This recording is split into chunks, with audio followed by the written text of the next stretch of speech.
Hello students, this is Shweta Roy. This video is for chapter 2 Geography part 2 Abiotic resources, land, soil and water. In this video we will discuss about usefulness of the land resources, conservation of the land resources, soil resource. So these are some of the topics which we are going to discuss in this video. Here we have our first topic, usefulness of land resources. As we know, land resources have great significance in our lives. So we will discuss about the significance of land. Land resources are a rich source of timber and other products such as gum, resin, medical herbs, etc. So, these land resources provide us these products which is useful for us. Also, land resources are the storehouse of mineral deposits.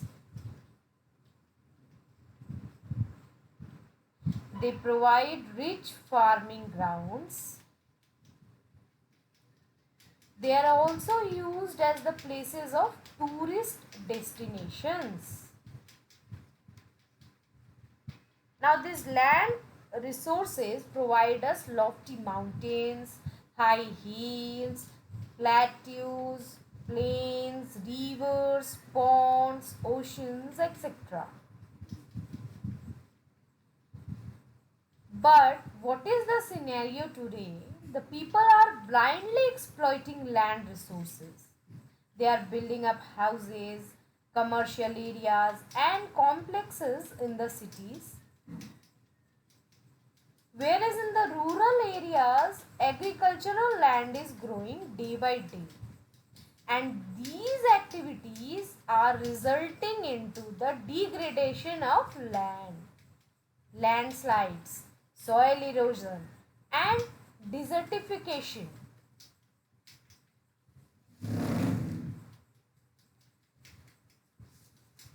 So, to control the degradation of land resources,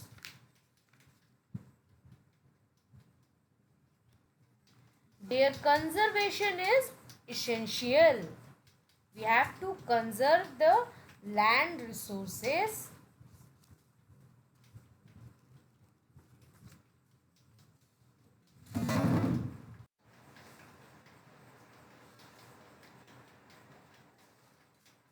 So, next topic is conservation of land resources.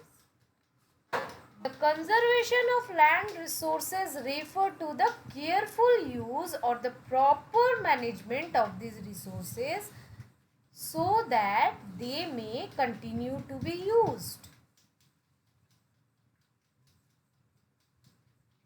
Actually, the conservation of land is essential so that we can save these resources for the next generation. Also, the survival of human being depend on the availability of these resources. Now, we can take some important steps to conserve the land resources. In this, we have some steps mentioned here. So, degradation rate of land should be checked. We should grow more trees. Land should be reclaimed for the main uses. Overgrazing should be controlled. Use of chemical pesticides and fertilizers should be regulated. Use of biofertilizers should be encouraged. So these are some of the steps which we should take for the conservation of land resources.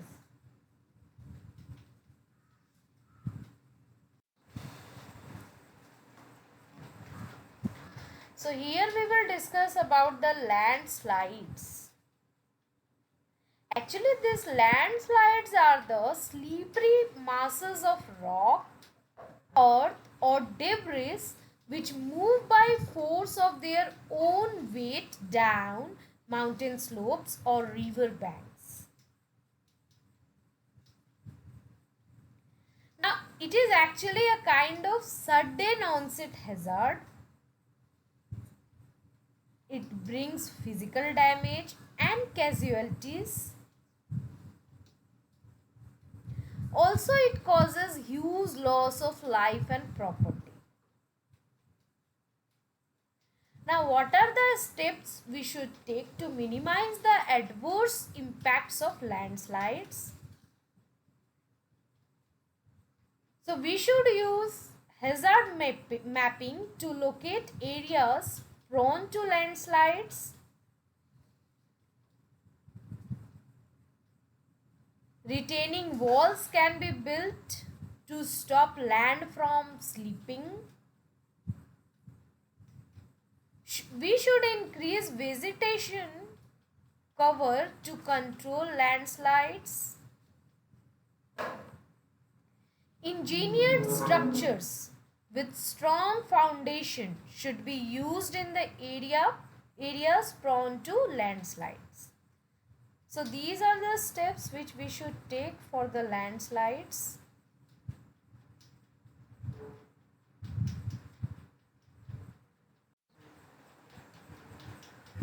Here we have some questions to check your progress till now. So the first question is, what steps are taken to conserve the land resources in your locality? Second, are land resources important for us? Give some reasons in support of your answer. So you all need to do this.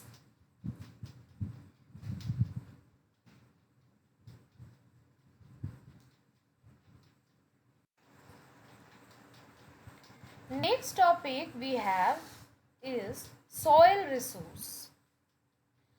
Soil refers to the thin layer of grainy substances covering the surface of the earth, and it is closely related to the land. Actually, the quality of the land is determined by its soil cover. Which kind of soil is there on the land? The quality of land totally determined by that.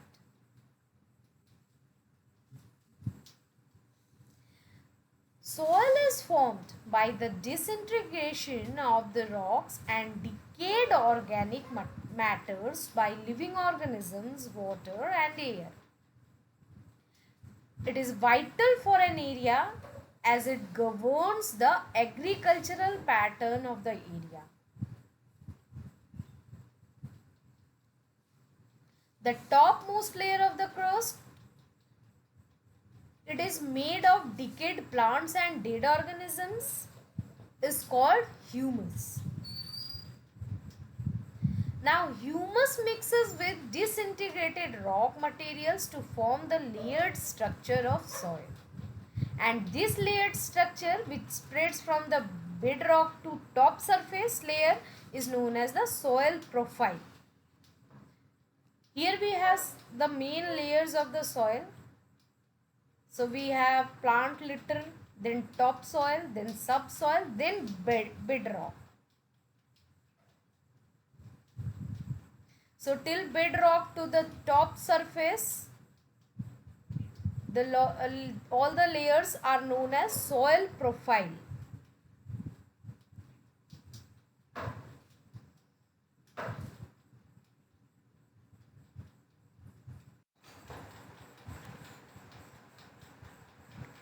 Now this soil profile is further divided into number of horizons.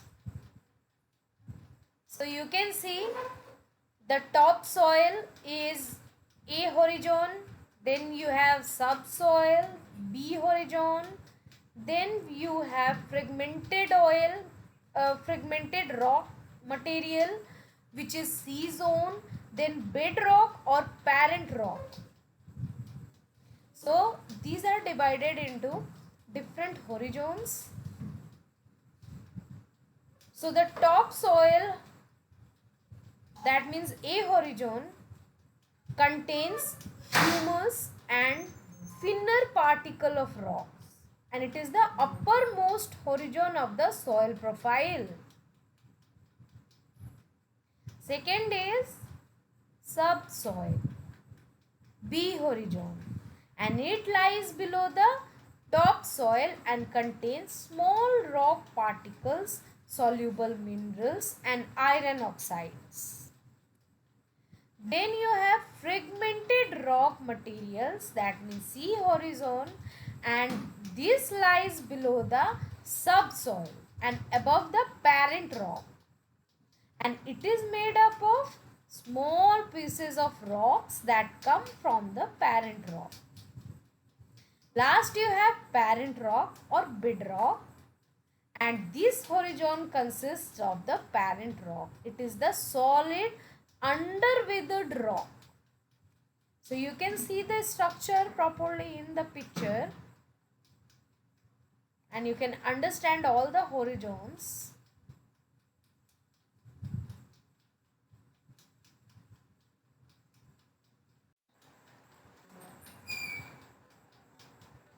Now we have factors affecting formation of soil.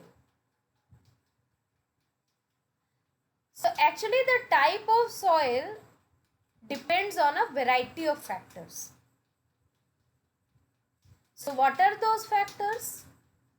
So factors are parent rock, relief, climate, time, natural vegetation, wildlife and microorganisms. These are the factors which affect the formation of soil.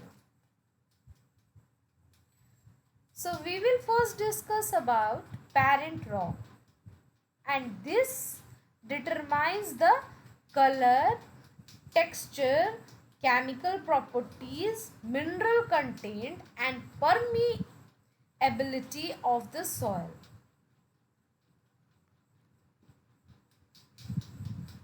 Now it is the source of the fragmented materials that make up the soil. Second we have relief. Now in this both the altitude and slope of a relief determine the soil formation in many ways.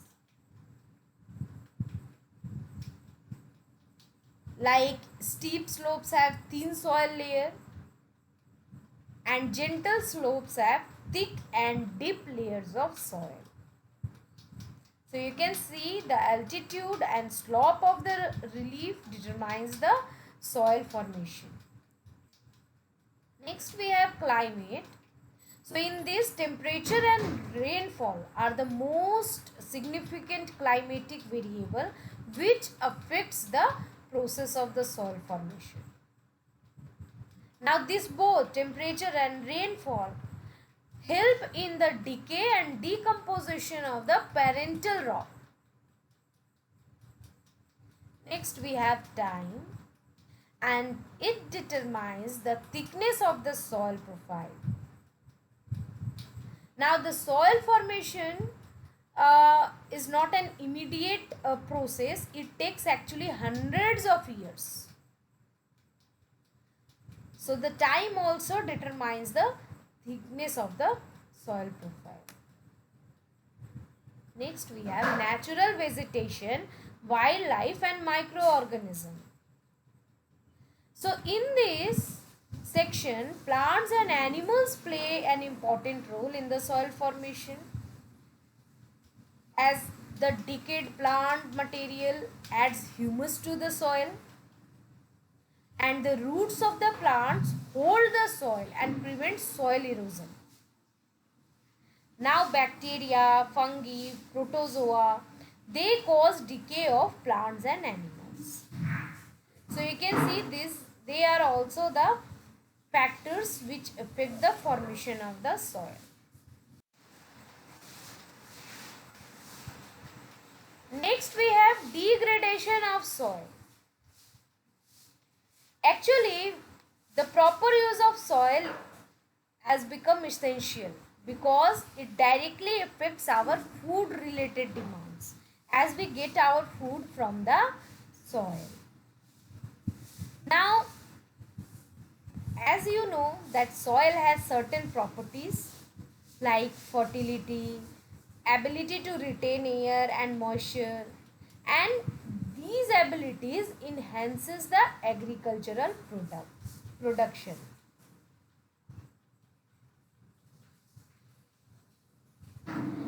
But when these properties, these qualities are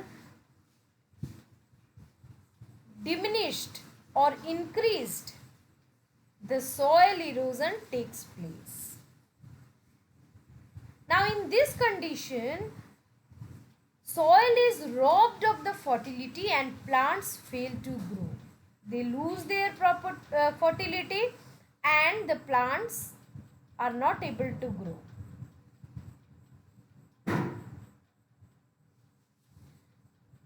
Now the kind and degree of soil erosion depend on the structure and texture of the soil.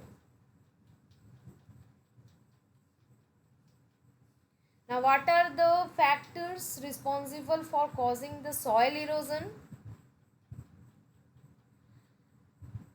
So uncontrolled run of surface water can cause the soil erosion, overgrazing of land, improper farming techniques, deforestation, which is a main factor, overuse of chemical fertilizers and pesticides, landslides, floods, strong wind and rainfall, human activities. These are some of the important factors responsible for causing soil erosion.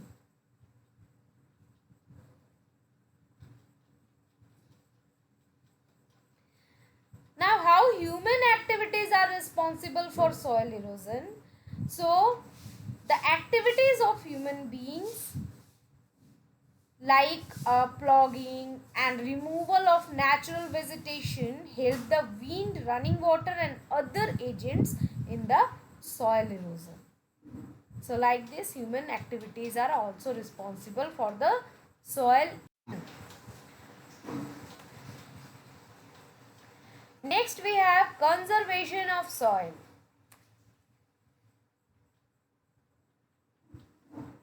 Now the prevention, protection and efficient utilization of soil resources is known as soil conservation.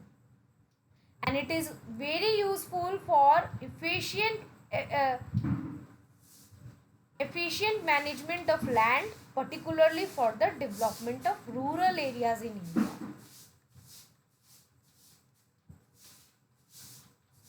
Now actually this soil conservation is good effort which is made by man to prevent soil erosion in order to retain the soil fertility. It is not possible to stop the soil erosion entirely, but much can be done to reduce the rate of the soil erosion. It cannot be stopped entirely, but it can be reduced. So here we will go through some of the methods of soil conservation. So first we have afforestation, and under this method rows of trees are planted at short distances in the farms to provide shelter belt.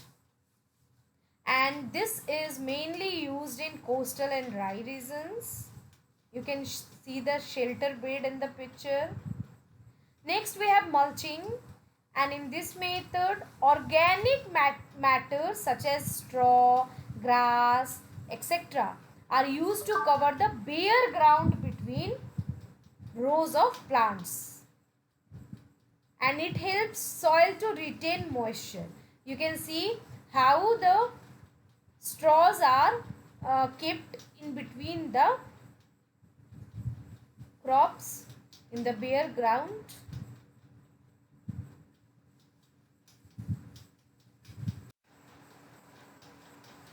Next we have to control overgrazing.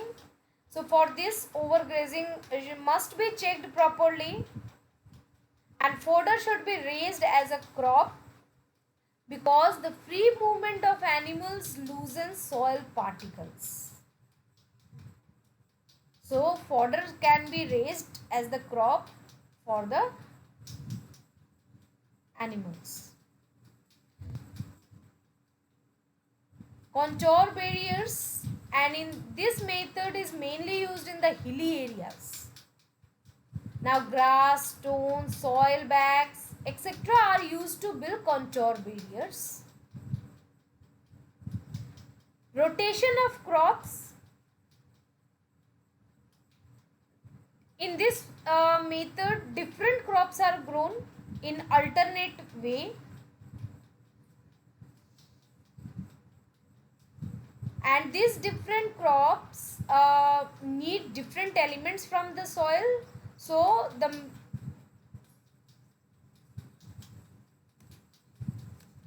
all the elements will not be consumed.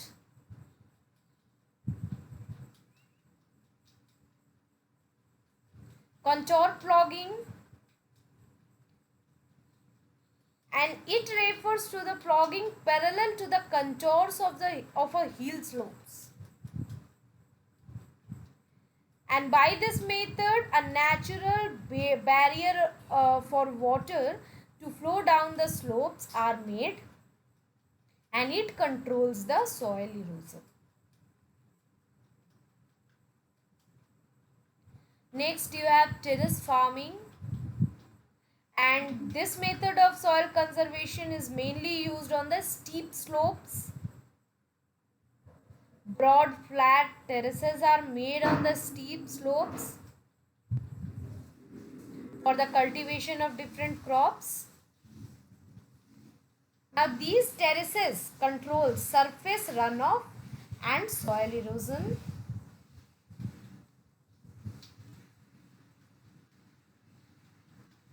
Next we have construction of dams.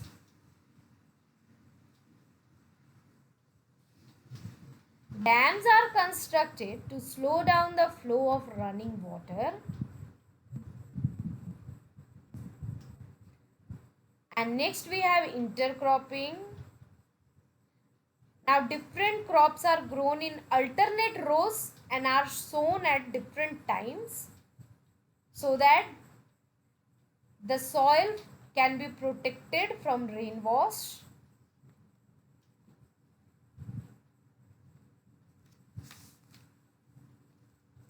So these are some of the methods of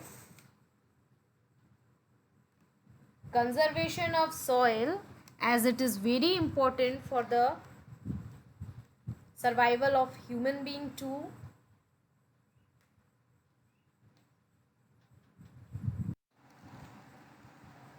I hope you all understood all the topics taught in this video. Thank you.